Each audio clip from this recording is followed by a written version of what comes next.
Hello everyone, अगर आपने इस सीरीज़ के पिछले एपिसोड्स को नहीं देखा है सो आई सजेस्ट कि पहले आप उन्हें देख लें, जिनके लिंक आपको इस वीडियो के डिस्क्रिप्शन बॉक्स में मिल जाएगी। एंड अगर आपको मेरी वीडियो अच्छी लगे देन प्लीज़ लाइक करेगा।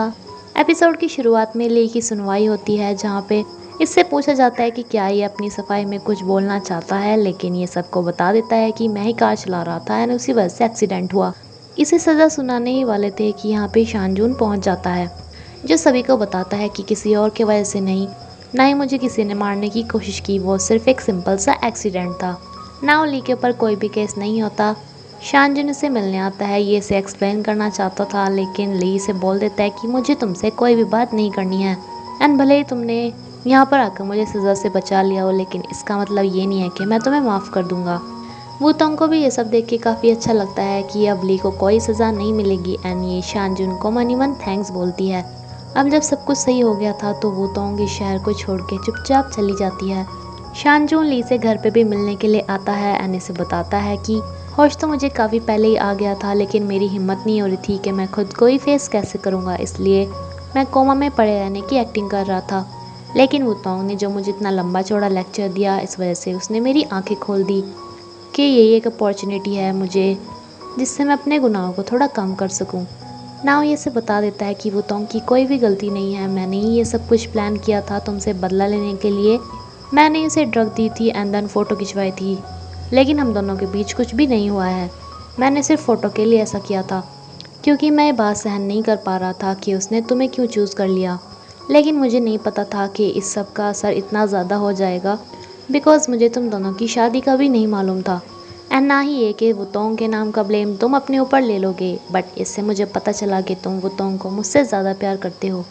नाओ ली बहुत ज़्यादा सैड हो जाता है कि इसने वूतोंग के साथ इतना गलत किया, लेकिन शानजुन इसे हिम्मत देता है एंड आज ये इसे अपना भाई भी बुलाता है। सुबह होते ही ये वूतोंग को लेने के लिए गया था, लेकिन यहाँ पे वूतोंग की फ्रेंड मिलिंग इसे बताती है कि वो तो यहाँ से छोड़ के जा चुकी, तुमने उसके साथ बहुत ज़्यादा गलत किया एंड देखो ये मेरे लिए वो लेटर छोड़ के गई है कि मैं अपना ख्याल रखूँ। ना ये दोनों चुपचाप वापस आ जाते हैं। शानजून ली की मॉम से सॉरी बोलता है एंड कहता है कि अब मैंने ली को अपना भाई मान लिया है। ये कहती हैं कि अच्छा हुआ, वरना उस वूतोंग की वजह से तुम दोनों में हमेशा लड़ाई ही बचती रहती थी। लेकिन शानजून उसे बताता है कि नहीं, वो ऐसी नहीं थी, बल्कि उसने तो हर कोशिश की हम दोनों भाइयों को मिलाने के लिए एंड इस चक्कर में उसके साथ ये सब कुछ हुआ। वो तो एक बहुत अच्छी लड़की है ना। अब जाके इस आंटी को भी थोड़ी अकल आती है कि इसने वूतोंग के साथ बुरा किया एंड ली डिसाइड करता है कि ये वूतोंग को ढूंढ कर ही रहेगा। लेकिन अब इनकी कंपनी को लॉस हो जाता है, क्योंकि जिस बात के लिए वूतोंग इसे आगाह करने आई थी, बिल्कुल ऐसा ही कंपनी में हो चुका था। शानजून को इससे कोई भी लॉस नहीं हुआ था, क्योंकि इसने उन कॉन्ट्रैक्ट पे साइन नहीं किए थे। इस प्रॉब्लम को ओवरकम करने के लिए ली डिसाइड करता है कि वो जगह तो इन्होंने खरीदी ली थी, इसलिए ये वहाँ पे एक चैरिटी हॉस्पिटल वगैरह खोल लेंगे। लेकिन इनके पास अब फंड्स भी नहीं थे, इनकी कंपनी की हालत इतनी ज़्यादा बुरी हो गई थी कि इन्हें कहीं से लोन भी नहीं मिल रहा था।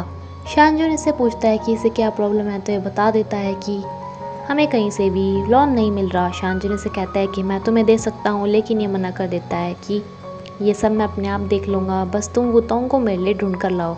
बल्कि इन्होंने जिससे पहले से ही लोन ले रखा था वो भी यहाँ पर मांगने के लिए आ जाते हैं, जो कि ली के सरी होए जा रहे थे। लेकिन तभी इसके पापा यहाँ पे आते हैं एंड इन सबको कहते हैं कि इसके नाम का लोन के पैसे मैं तुम सबको दूंगा एंड ये आगे भी लोन लेने के लिए ली की जगह अपनी शांग कंपनी के सारी एसेट्स गिरवी रख देता है। ली की ये सारी बिजनेस प्रॉब्लम सॉल्व हो जाती है, जिसके बाद ये अपनी कंपनी को अपने पापा के ही नाम कर देता है कि अब से सिर्फ एक ही कंपनी होगी, शांग कंपनी, एंड मैं अपना सरनेम भी चेंज कर रहा हूँ। वूतोंग की अब्बे ने कोई भी खबर नहीं मिली थी, इसलिए ये एक वीडियो नेट पे डलवाता है, जिसमें ये वूतोंग से सॉरी बोलता है और उसे अपने पास वापस आने के लिए रिक्वेस्ट करता है। लेकिन इससे भी कोई बात नहीं बनती, बिकॉज वूतोंग ऐसे थोड़ी ना आने वाली थी जब इसने उसकी इतनी ज़्यादा इंसल्ट की थी। तभी इसे एक मीटिंग के दौरान ही न्यूज़ मिलती है, जिसमें पुलिस ऑफिसर इन्हें बताते हैं कि जैसी लड़की के बारे में आप ढूंढ रहे हो, वैसी ही हमें एक लाश मिली है जो कि प्रेग्नेंट थी। वैसे आप जाके देख लो, लेकिन उसका फेस इतनी बुरी तरह से रौंदा गया है, एक्सीडेंट में क्रैश हो गया, कि शायद आप पता नहीं लगा पाओगे एंड अगर नहीं पता लगा तो फिर हम डीएनए टेस्ट वगैरह करा लेंगे। ली पूरी उम्मीद करता है कि ये काश वूतोंग ना हो, लेकिन इसे पता ही नहीं चल पाता। ये काफ़ी ज़्यादा सैड होते हैं सभी के सब के शायद वूतोंग मर चुकी है, लेकिन तभी डीएनए की रिपोर्ट आती है कि वो वूतोंग नहीं है। ये बहुत ज़्यादा सैड हो ही रहा था कि इसे मैंडी फ़ोन करके बुलाती है, बिल्कुल उसी जगह पे जहाँ पे इनका ब्रेकअप हुआ था। एंड इससे पूछती है कि अगर वुतोंग तुम्हें ना मिली तो अब तुम्हारा आगे क्या करने का इरादा है। ली इसे बताता है कि मैं अपनी पूरी उम्र उसे ही ढूंढता रहूँगा। मैंडी से कहती है कि शायद तुम उससे बहुत ज़्यादा प्यार करने लगे हो, मैंने सोचा था कि तुम काश इतना प्यार मुझे करते, पर खैर कोई बात नहीं। ये इसे एक फ़ोटो दिखाती है जिसमें कि वुतोंग थी। एंड इसे बताती है कि मुझे वुतोंग के बारे में पता लग गया है, वो एक स्कूल के बच्चों के साथ रहती है। एंड जब तुम मुझसे प्यार करते हो एंड मैं तुम्हें प्यार करती हूँ तो तुम्हारी खुशी में ही मेरी खुशी है। ये भी इसे थैंक्स बोलता है एंड वुतोंग को ढूंढने के लिए इस स्कूल में आ जाता है, जहाँ पे टीचर इन्हें बताता है कि वुतोंग सभी बच्चों का ख्याल रखती है, क्योंकि उनके खुद के पेरेंट्स तो उन्हें देखने के लिए नहीं आते। इसलिए वुतोंग सभी बच्चों को बता रही होती है कि हमें अपने अपनी विश एक पेपर पे लिखनी है, लेकिन पीछे से ली से कहता है कि क्या मुझे भी एक कार्ड मिलेगा विश लिखने के लिए। वुतोंग से पूछती है कि तुम क्या यहाँ पर क्या लेने आए हो, तो ली से बताता है कि सॉरी मैं तुम्हें लेने के लिए आया हूँ, लेकिन वुतोंग से बोल देती है कि अब मुझे तुम्हारे साथ कोई भी लेना देना नहीं है, तुम जाओ यहाँ से, तुम मेरे वर्ल्ड के नहीं हो। ना ये रात को इन विशेस को देखने के लिए आती है, जहाँ पे सबसे पहले ये ली की ही विश देखती है इत्तेफाक से, जो बोल रहा था कि प्लीज़ वुतोंग मेरे पास वापस आ जाओ। तभी ली से आके कहते कि देखो इत्तेफाक से तुमने मेरी ही विश पढ़ी, इसका मतलब भगवान भी तुम्हें मुझसे मिलाना चाहते हैं। लेकिन वुतोंग इसे कहती है कि मैं कोई चीज़ नहीं हूँ जिसे तुम जब चाहो फेंक दो, जब चाहे वापस ले लो, तुम्हारे लिए मेरा सारा प्यार ख़त्म हो चुका है। ये इसे कहते कि देखो तुम बच्चों को बता रही थी कि हमें तारों से विशेस करनी चाहिए, इसलिए अगर मैंने विश किया तारा टूट गया ना तो फिर तुम मेरे पास आ जाना। ये विश करता है तारा टूट भी जाता है, लेकिन ये देखता है कि वुतोंग तो यहाँ पर है ही नहीं। नेक्स्ट डे वुतोंग चुपचाप से इस शहर को भी छोड़ छोड़ के जा रही थी, लेकिन ली इसका पीछा करने लगता है, जो कि इसे बहुत ज़्यादा आवाज़ें लगाता है। लेकिन ली इसकी बातों को इग्नोर करके बस में आगे जा ही जा रही थी। ये इसका पीछा करते करते जब इसका एक्सीडेंट ही हो जाता है, तब जाके वुतोंग बस को रुकवा देती है, क्योंकि भले ही ये इससे गुस्सा थी लेकिन ये इससे बहुत ज़्यादा प्यार करती है एंड ये दोनों फिर से एक हो ही जाते हैं। ली इसे घर पे वापस ले आता है, जहाँ पर अब की बार इसकी सासू माँ भी अपनी बहू बना लेती है एंड ये तोंग तोंग को आके बताती है कि देखो मेरे पेट में तुम्हारी छोटी सी बहन है। शानजुन भी इसे कहता है कि सॉरी तुमने मुझे फ्रेंड माना, लेकिन मैंने बहुत ज़्यादा बुरा किया। लेकिन ये इसे कहती है कि कोई बात नहीं, मैं तुम्हें हमेशा अपना फ्रेंड ही मानूंगी। लेकिन तभी ये बेहोश होकर यहाँ पर गिर जाती है एंड डॉक्टर ली को बताते हैं कि वुतोंग के पेट में ट्यूमर है।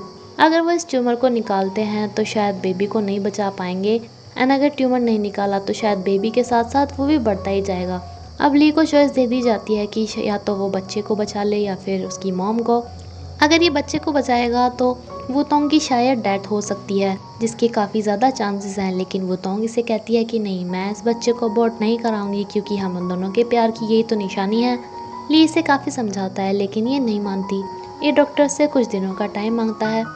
ये इसे समझाने के लिए बाहर लेकर ही आया था कि मुझे बच्चे से ज़्यादा इम्पोर्टेंट तुम हो, हम एक बच्चे में ही बहुत ज़्यादा खुश हो जाएंगे। लेकिन ये सुनते सुनते ये बेहोश हो जाती है, क्योंकि इसकी डिलीवरी हो गई थी। नेक्स्ट सीन में हम देखते हैं कि ये सारी फैमिली काफ़ी ज़्यादा खुश है। शानजुन से कहता है कि ये छोटी सी बच्ची बिल्कुल वुतोंग जैसी ही लगती है। ली की मॉम कहती है कि वुतोंग ने हमारे लिए कितना कुछ अच्छा किया, एंड ली से कहते हैं कि इतने थैंक्स बोलना है तो अब बोल दो ना। देन वुतोंग भी यहाँ पर आ जाती है, जो कि शॉपिंग करने गई थी, लेकिन मुझे लगा था कि शायद उसकी डेथ ही हो गई, बिकॉज इसकी टाइम से पहले ही डिलीवरी हो गई थी। तो डिलीवरी होने के बाद उन्होंने ट्यूमर को निकाल दिया था। लियान कुई को जैनडोंग मिल जाता है एंड शानजुन अकेला ही रह जाता है। एंड इसी के साथ ये एपिसोड ये सीरीज़ यहीं पे खत्म होती है फ्रेंड्स। प्लीज़ मुझे कमेंट करके बताना कि आपको ये सीरीज़ कैसी लगी। अगर आपको वीडियो अच्छी लगी हो तो प्लीज़ लाइक करिएगा। Thank you.